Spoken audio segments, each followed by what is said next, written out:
Selamat sore kawan-kawan, Bang Kang Ube dan teman-teman sekalian. Namaku Gibran Muhammad Nur, bukan Gibran. Kalau Gibran kan anak haram konstitusi. Kalau saya alhamdulillah bisa menang ketua BEM tanpa bantuan paman lah. Sangat menarik ketika kita membahas soal dinasti politik, terutama dalam konteks Jokowi ya. Kalau kita ingin membedah pola pikir seseorang, kita harus tahu backgroundnya seperti apa. Jokowi adalah seorang Jawa Tulen. Beberapa hari yang lalu diriku sempat menamatkan esai yang ditulis oleh Ben Anderson. Beliau membahas soal falsafah kekuasaan Jawa. Mengingat Jokowi adalah seorang Jawa Tulen.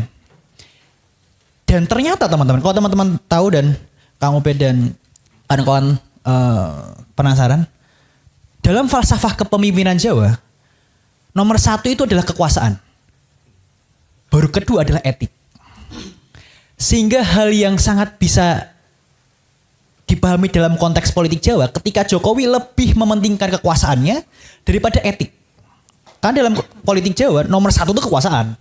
Sehingga di awal tahun 2023 kemarin kan ada isu 3 periode kan. Itu isu yang benar-benar berembus dari istana. Dan mulailah tabiat Jokowi sang Raja Jawa ini muncul. Saya malah nyebutnya Machiavelli Jawa. Liciknya tuh culas betul dia. Bayangin, dia gagal 3 periode. 3 periode itu isu yang digunakan untuk tes ombak. Apakah masyarakat itu menerima itu atau enggak. Meskipun approval rating beliau adalah 80%, itu bantuan BLT semua. Jadi kalau teman-teman tahu BLT sekarang itu dimasifkan kembali dari bulan Maret ke Mei, September ke November, dan nanti Januari sampai Juni itu akan ada BLT besar-besaran. Buat apa? Buat pemilu. Ya, diperpanjang ya. Diperpanjang kan, Bang. Tadinya sampai bulan Maret saja. Maret.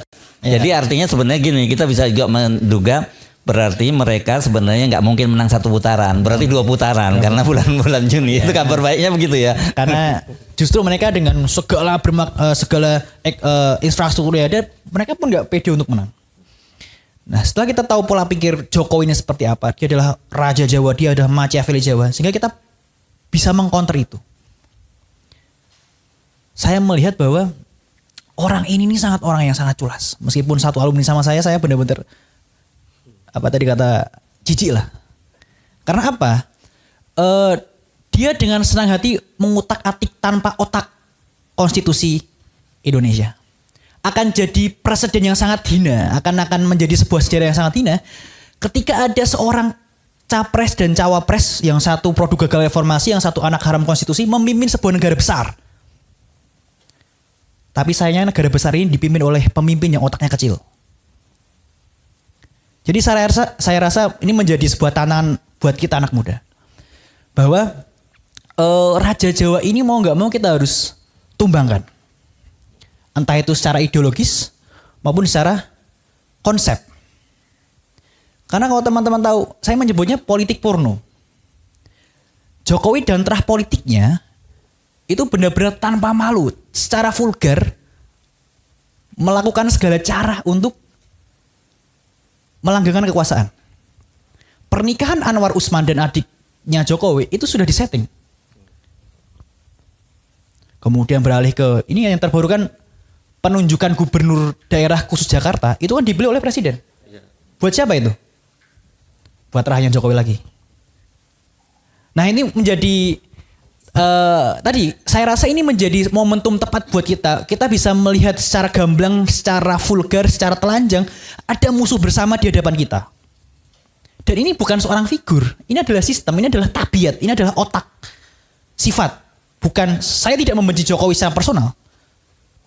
Saya membenci Jokowi dan terah politiknya karena secara sistem dan politik, secara ideologis mereka merusak sistem demokrasi kita. Tidak ada alasan untuk kita untuk berdiam diri. Kalau boleh sedikit cerita, besok teman-teman BMKM UGM akan mengadakan sebuah diskusi. Dan di situ kita akan menobatkan Jokowi sebagai alumni paling menjijikan, paling memalukan dari UGM. Ya, karena saya rasa ini udah momentum paling tepat untuk menobatkan beliau sebagai alumni UGM paling memalukan sepanjang sejarah. Saya rasa di antara 7 presiden hanya beliau yang seculas dan seraja Jawa ini. Jadi monggo teman-teman, udah tidak ada alasan buat kita untuk takut. Karena kalau semisal kita berdiam diri dan terlena, ini bukan soal rezim yang terlalu kuat, tapi kita yang terlalu lemah. Jadi kalau teman-teman bicara, wah rezim ini terlalu kuat, menggunakan infrastruktur negara untuk mengintimidasi dan sebagainya. Tidak, bukan mereka yang kuat, tapi kita yang melemah. Kita udah melihat satu entitas musuh bersama teman-teman.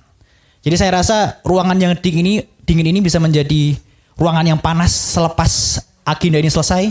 Kita bisa menebar api kemarahan di jalanan. Karena ini udah nggak orde baru bang. Ini adalah orde paling baru. Lebih parah. Intimidasinya itu intimidasi buzzer. Setelah kemarin saya mengkritik salah satu paslon itu DM saya full buzzer tuh. Full buzzer. Saya mengkritik salah satu pasangan calon kan balonnya besar tapi gagasannya kecil. Jadi ayo teman-teman, tidak ada lagi alasan untuk kita untuk diam. Ini warna kita kan beraneka ragam nih kan. Saya rasa ini menjadi wujud bahwa kita adalah entitas yang kuat dan berani untuk melawan kezaliman yang sangat hakiki ini. Begitu bang. Oke, luar biasa ini Gilbran ya. Ini namanya mirip dan juga daerah asalnya sama ini, sama-sama dari Solo juga ini.